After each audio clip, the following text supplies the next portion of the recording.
I am Phil Olitea.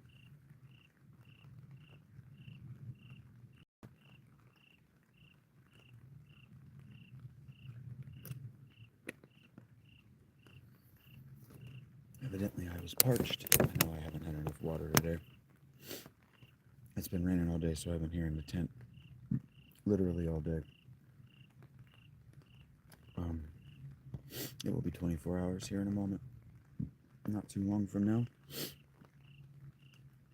cold. We're gonna.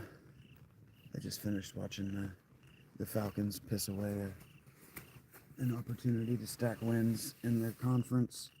Just mildly annoying, but the, the 49ers are a well-coached operation on both sides of the ball. You don't expect them to lose at home to a second-year quarterback. Just shouldn't.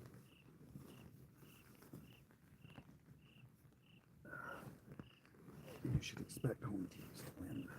That's just the way that should go.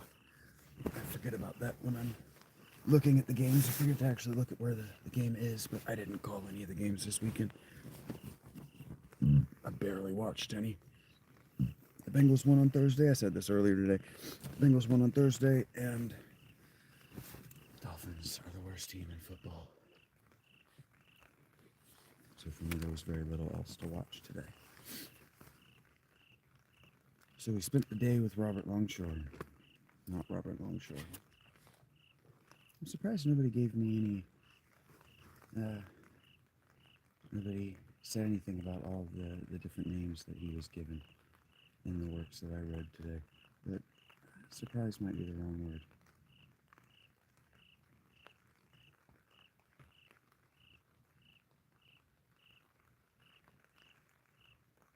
Hey, what up, baby?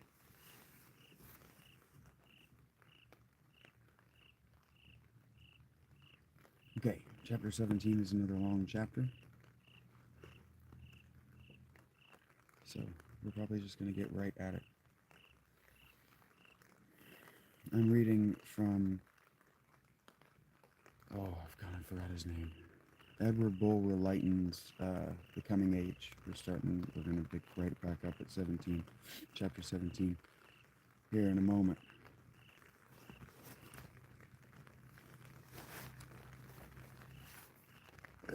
Spoopyween, day 19.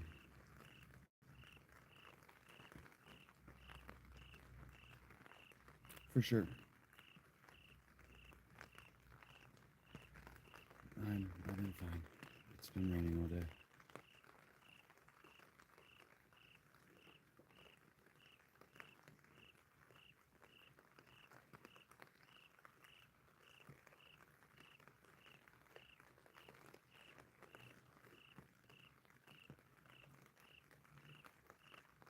All right. Chapter 17 of Edward Bulwer Lytton's The Coming Race. The Vrilya being excluded from all sight of the heavenly bodies, and having no other difference between night and day than that which they deem it convenient to make for themselves, do not, of course, arrive at their divisions of time by the same process that we do. But I found it easy by the aid of my watch, which I luckily had about me, to compute their time with great nicety. I reserve for a future work on the science and literature of the Vilya, should I live to complete it, all details as to the manner in which they arrive at their rotation of time, and content myself here with saying that in point of duration, their year differs very slightly from ours, but that the divisions of their year are by no means the same. Their day, including what we call night, consists of 20 hours of our time instead of 24, and of course their year comprises the correspondent increase in the number of days by which it is summed up. I don't know why. They subdivide the 20 hours of their day thus: 8 hours called the silent hours for repose, 8 hours called the earnest time for the pursuits and occupations of life, and 4 hours called the easy time, with which what I may term their day closes, allotted for festivity, sport, recreation, or family converse, according to their several tastes and inclinations. But not sleep. There's no sleep times. But in truth, out of doors there is no night, They maintain both in the streets and in the surrounding country to the limits of their territory the same degree of light at all hours. Only, within doors, they lower it to a soft twilight during the silent hours. They have a great horror of perfect darkness, and their lights are never wholly extinguished. On occasions of festivity, they continue the duration of full light, but equally keep note of the distinction between night and day by mechanical contrivances which answer the purpose of our clocks and watches. They are very fond of music, and it is by music that these chronometers strike the principal divisions of time. At every one of their hours during their day, the sounds coming from all the timepieces in their public buildings, and caught up, as it were, by those houses or hamlets scattered amidst the landscapes without the city, have an effect singularly sweet and yet singularly solemn. But during the silent hours, these sounds are so subdued as to be only faintly heard by a waking ear. They have no change of seasons, and at least on the territory of this tribe, the atmosphere seemed to me very equable, warm as that of an Italian summer, and humid rather than dry. In the forenoon, usually very still, but at times invaded by strong blasts from the rocks that made the borders of their domain. But time is the same to them for sowing or reaping as in the golden isles of the ancient poets. At the same moment you see the younger plants in blade or bud, the older in ear or fruit. All fruit-bearing plants, however, after fruitage, either shed or change the color of their leaves. But that which interested me most in reckoning up their divisions of time was the ascertainment of the average duration of life amongst them. I found on minute inquiry that this very considerably exceeded the term allotted to us on upper earth. What 70 years are to us, 100 years are to them. Nor is this the only advantage they have over us in longevity, for as few among us attain to the age of 70, so, on the contrary, few among them die before the age of 100, and they enjoy a general degree of health and vigor which makes life itself a blessing even to the last. Various causes contribute to this result: the absence of all alcoholic stimulants, temperance in food, more especially perhaps a serenity of mind undisturbed by anxious occupations and eager passions. They are not tormented by our avarice or our ambition. They appear perfectly indifferent even to the desire of fame. They are capable of great affection, but their love it shows itself in a tender and cheerful complacence, and, while forming their happiness, seems rarely, if ever, to constitute their woe, as the guy is sure only to marry where she herself fixes her choice, and, as here, not less than above ground, it is the female on whom the happiness of home depends. So the guy, having chosen the mate she prefers to all others, is lenient to his faults, consults his humors, and does her best to secure his attachment. The death of a beloved one is, of course, with them, as with us, a cause for sorrow, but not only is death with them so much more rare before that age in which it becomes a release, but when it does occur, the survivor takes much more consolation than, I am afraid, the generality of us do, and the certainty of reunion in another and yet happier life.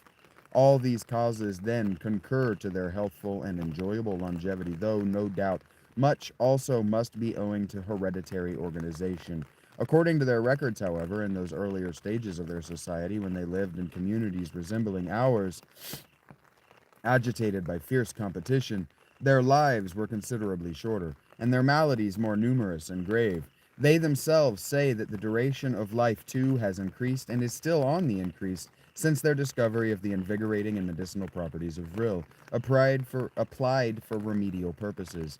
They have few professional and regular practitioners of medicine, and these are chiefly Gaiai, who, especially if widowed and childless, find great delight in the healing art, and even undertake surgical operations in those cases required by accident or, more rarely, by disease.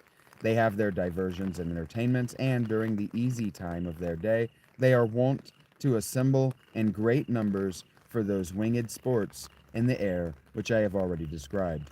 They have also public halls for music, and even theaters, at which are performed pieces that appear to me somewhat to resemble the plays of the Chinese. Dramas that are thrown back into distant times for their events and personages, in which all classic unities are outrageously violated, and the hero, uh, in one scene a child, and the next is an old man, and so forth. These plays are of very ancient composition, and their stories cast in remote times. They appeared to me very dull, on the whole, but were relieved by startling mechanical contrivances and a kind of farcical broad humor, and detached passages of great vigor and power expressed in language highly poetical, but somewhat overcharged with metaphor and trope. In fine, they seemed to me very much what the plays of Shakespeare seemed to a Parisian in the time of Louis XV, or perhaps to an Englishman in the reign of Charles II. The audience, of which the Gaii constituted the chief portion, appeared to enjoy greatly the representation of these dramas, which, for so sedate and majestic a race of females, surprised me, till I observed that all the performers were under the age of adolescence, and conjectured truly that the mothers and sisters came to please their children and brothers. I have said that these dramas are of great antiquity. No new plays, indeed no imaginative works, sufficiently important to survive their immediate day, appear to have been composed for several generations. In fact, though there is no lack of new publications, and they have even what may be called newspapers, these are chiefly devoted to mechanical science, reports of new inventions, announcements respecting various details of business, in short, to practical matters. Sometimes a child writes a little tale of adventure, or a young guy invents her amorous hopes or fears in a poem, but these effusions are of very little merit, and are seldom read, except by children and maiden Gaii. The most interesting works are of a purely literary character, or those of explorations and travels into other regions of this nether world, which are generally written by young immigrants and are read with great avidity by the relations and friends they have left behind. I could not help expressing to Arflen my surprise that a community in which mechanical science had made so marvelous a progress, and in which intellectual civilization had exhibited itself in realizing those objects for the happiness of the people, which the political philosophers above ground had, for ages of struggle, pretty generally agreed to consider unattainable visions, should, nevertheless, be so wholly without a contemporaneous literature, despite the excellence of which culture had brought a language at once so rich and simple, vigorous and musical. My host replied, "Do you not perceive that a literature such as you mean would be wholly incompatible with that perfection of social or political felicity at which you do us the honor to think we have arrived? We have, at last, after centuries of struggle, settled into a form of government with which we are content, and in which, as we allow no difference of rank, and no honors are paid to administrators distinguishing them from others, there is no stimulus given to individual ambition. No one would read works advocating theories that involved any political or social change, and therefore no one writes them. If now and then an Arn feels himself dissatisfied with our tranquil mode of life, he does not attack it. He goes away. Thus, all that part of literature, and to judge by the ancient books in our public libraries, it was once a very large part, which relates to speculative theories on society, has become utterly extinct. Again, formerly, there was a vast deal written respecting the attributes and essence of the all good, and the arguments for and against a future state. But now, we all recognize two facts: that there is a divine being, and there is a future state, and we all equally agree that if we wrote our fingers to the bone, we could not throw any light upon the nature and conditions of that future state, or quicken our apprehensions of the attributes and essence of that divine being. Thus, another part of literature has become also extinct, happily for our race. For in the time when so much was written on subjects which no one could determine, people seemed to live in a perpetual state of quarrel and contention. So, too, a vast part of our ancient literature consists of historical records of wars and revolutions during the times when the Arno lived in large and turbulent societies, each seeking aggrandizement at the expense of the other. You see our serene mode of life now, such it has been for ages. We have no events to chronicle. What more of us can be said than that they were born, they were happy, they died, coming next to that part of literature which is more under the control of the imagination, such as what we call globzilla, or colloquially globs, and you call poetry. The reasons for its decline amongst us are abundantly obvious. We find, by referring to the great masterpieces in that department of literature, which we all still read with pleasure, but of which none would tolerate imitations, that they consist in the portraiture of passions which we no longer experience: ambition, vengeance, unhallowed love, the thirst for warlike renown, and such like. The old poets lived in an atmosphere impregnated with these passions, and felt vividly what they expressed glowingly. No one can express such passions now, for no one can feel them, or meet with any sympathy in his readers if he did. Again, the old poetry is a main element in its dissection of those complex mysteries of human character which conduce to abnormal vices and crimes, or lead to signal and extraordinary virtues. But our society, having got rid of temptations to any prominent vices and crimes, has necessarily rendered the moral average so equal that there are no very salient virtues. Without its ancient food or strong passions, vast crimes, heroic excellences, poetry, therefore, is, if not actually starved to death, reduced to a very meager diet. There is still the poetry of description of rocks and trees and waters and common household life, and our young Gaiai weave much of this insipid kind of composition into their love verses. Such poetry, said I, might surely be made very charming, and we have critics among us who consider it a higher kind than that which depicts the crimes or analyzes the passions of man. At all events, poetry of the inspired kind you mention is a poetry that nowadays commands more readers than any other among the people I have left above ground. Possibly. But then I suppose the writers take great pains with the language they employ and devote themselves to the culture and polish of words and rhythms of an art? Certainly they do. All great poets do that. Though the gift of poetry may be inborn, the gift requires as much care to make it available as a block of metal does to be made into one of your engines. And doubtless your poets have some incentive to bestow all these pains upon such verbal prettinesses. Well, I presume their instinct of song would make them sing as the bird does. But to cultivate the song into verbal or artificial prettiness probably does need an inducement from without, and our poets find it in the love of fame, perhaps now and then in the want of money. Precisely so. But in our society, we attach fame to nothing which man, in that moment of his duration, which is called life, can perform.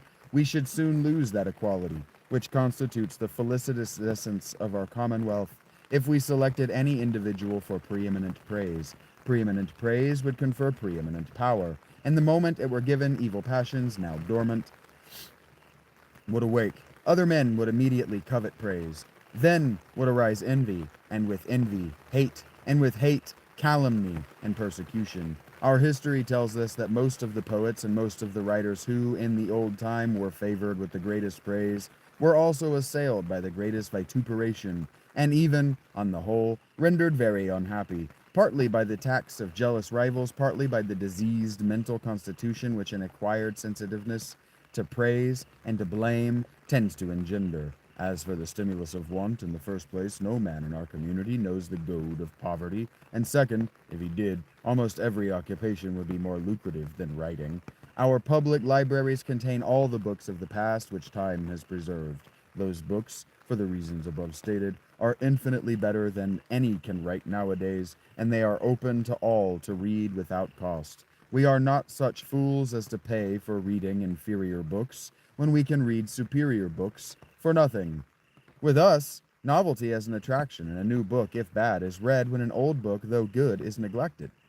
Novelty, to barbarous states of society struggling in despair for something better, has no doubt an attraction, denied to us who see nothing to gain in novelties. But after all, it is observed by one of our great authors 4,000 years ago that he who studies old books will always find in them something new, and he who reads new books will always find in them something old. But to return to the question you have raised, there being then amongst us no stimulus to painstaking labor, whether in desire of fame or in pressure of want, such as have the poetic temperament, no doubt vent it in song, as you say the bird sings, but for lack of elaborate culture it fails of an audience, and failing of an audience dies out of itself amidst the ordinary avocations of life. But how is it that these discouragements to the cultivation of literature do not operate against that of science? Your question amazes me. The motive to science is the love of truth, apart from all considerations of fame. And science with us, too, is devoted almost solely to practical uses, essential to our social conversation and the comforts of our daily life. No fame is asked by the inventor, and none is given to him. He enjoys an occupation congenial to his tastes, and needing no wear and tear of the passions. Man must have exercise for his mind as well as body, and continuous exercise rather than violent is best for both. Our most ingenious cultivators of science are, as a general rule, the longest lived and the most free from disease. Painting is an amusing Painting is an amusement to many, but the art is not what it was in former times, when the great painters in our various communities vied with each other for the prize of a golden crown, which gave them a social rank equal to that of the kings under whom they lived. You will thus doubtless have observed in our archaeological department how superior in point of art the pictures were several thousand years ago.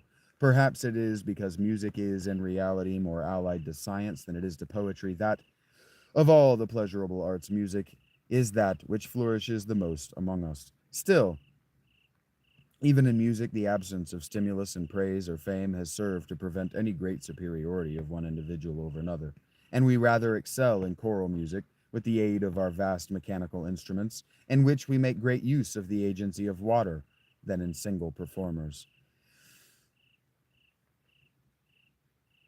We have had scarcely any original composer for some ages. Our favorite airs are very ancient in substance, but have admitted many complicated variations by inferior, though ingenious musicians. Are there no political societies among... Oh, wait a minute. Why did he quote that the way he did? Okay, he put an end quote there, but then um, that was actually not said by the narrator. That was said...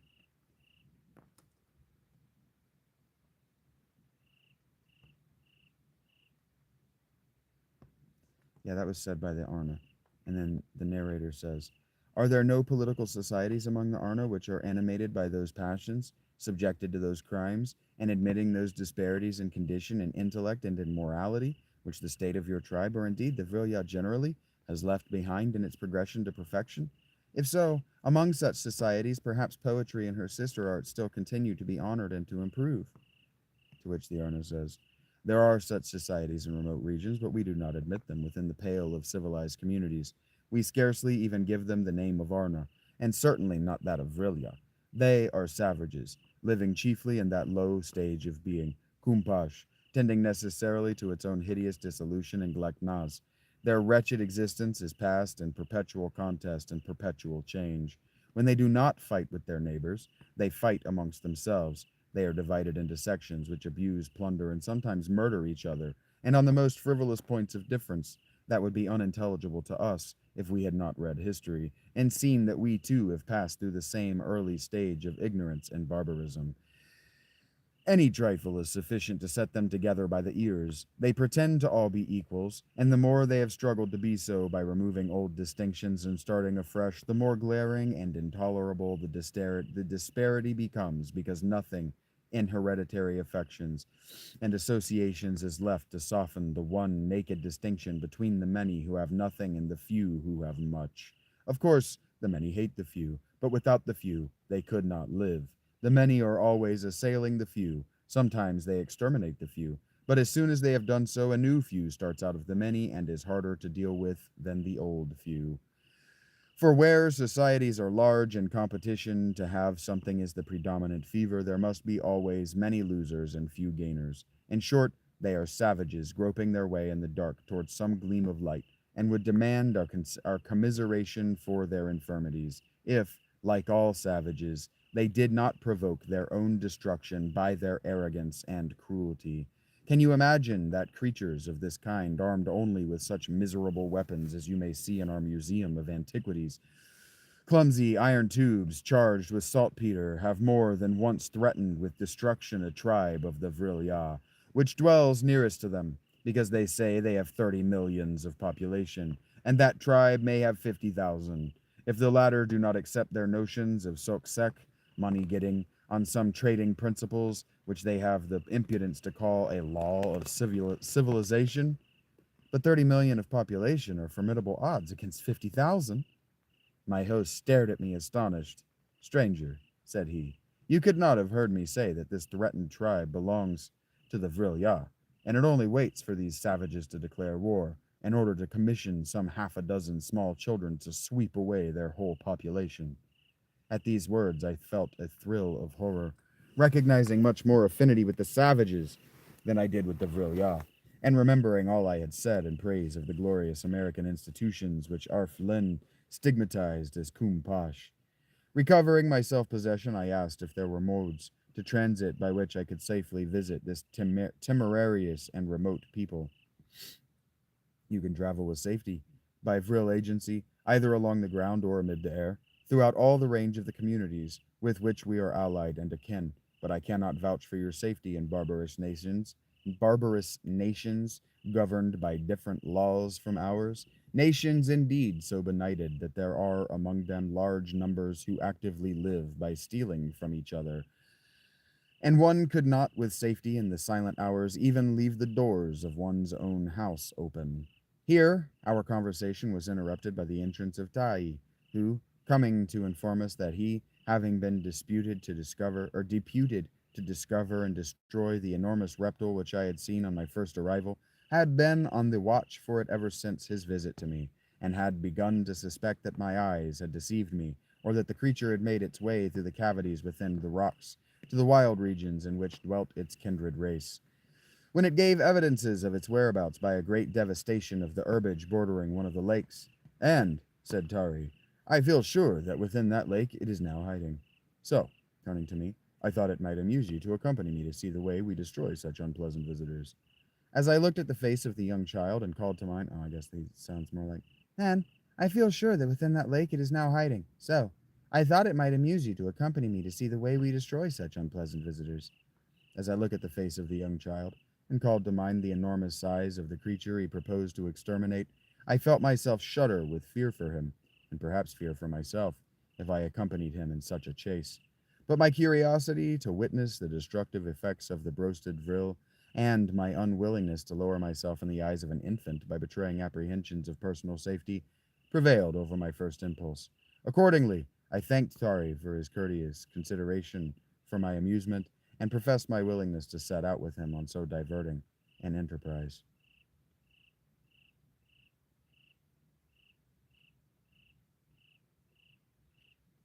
And that's chapter 17.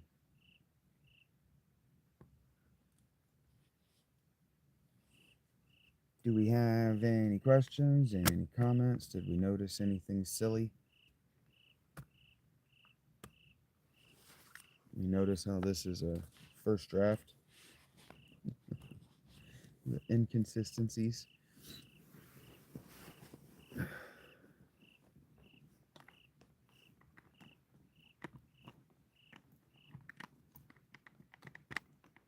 don't really know that I want to go to bed anytime soon,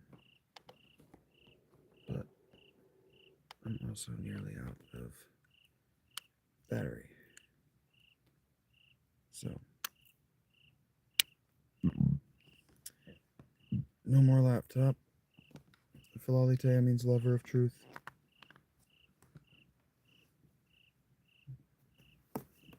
Could have bothered to spell it correctly.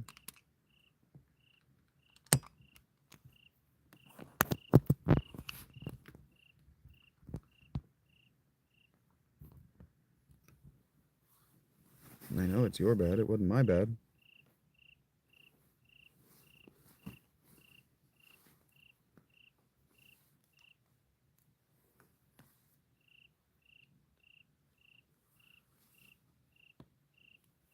I know it's your bad. I already knew that.